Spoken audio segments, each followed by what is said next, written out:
মার্কিন কর্মকর্তা অক্কলের বরাতত আন্তর্জাতিক সংবাদ মাধ্যম জানাই ভূপাতিত বিমানের ক্রু অক্কলের সন্ধানত তল্লাশি কার্যক্রম চালার।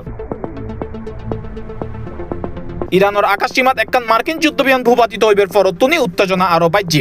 ইরানি রাষ্ট্রীয় গণমাধ্যম প্রতিবেদনত হওয়া দেশখানের বিমান প্রতিরক্ষা ব্যবস্থার একখান অত্যাধুনিক মার্কিন যুদ্ধ বিমান লক্ষ্য করিয়ে গুলি চালায় এবং ইয়ান ভূপাতিত করে। প্রতিবেদনত আরো জানানো ধ্বংস হওয়া বিমানের পাইলট বা ক্রু সদস্য সকলের ভাগ্য এখনো অনিশ্চিত। এই ঘটনার কেন্দ্র করিয়ে ইরানের সংশ্লিষ্ট বাহিনী এলাকা জুড়িয়ে সতর্কতা জোরদার করছে এবং সম্ভাব্য ধ্বংসাবশেষের অবস্থান শনাক্তর চেষ্টা চালার। এই খবর জানাই the guardian, new York post সহ কয়েকখান আন্তর্জাতিক সংবাদ মাধ্যম। তবে বিমানের ধরন, ভূপাতিত হইবের সুনির্দিষ্ট স্থান কিংবা পাইলটের অবস্থান সম্পর্কে যুক্তরাষ্ট্র আনুষ্ঠানিকভাবে বিস্তারিত তথ্য প্রকাশ না করে। কিছু প্রতিবেদনত উল্লেখ করে যুক্তরাষ্ট্র ঘটনার সত্যতা যাচাই করছে এবং প্রয়োজনে উদ্ধার তৎপরতা বাড়ানো হইতে পারে। একই ওয়ারে পরিস্থিতি পর্যবেক্ষণ হলে সামরিক নজরদারি বাড়ানো হয় বলেও জানা গিয়ে।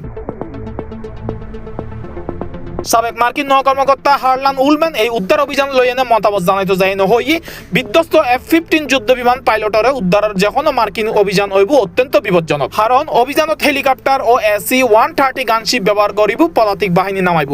এইসব যান খুব নিচু দিয়ে উড়ে, যার ফলে এগিন ইরানি আক্রমণের মুকুট ফরিবের ব্যাপক ঝুঁকি আছে। International desk, C+ TV।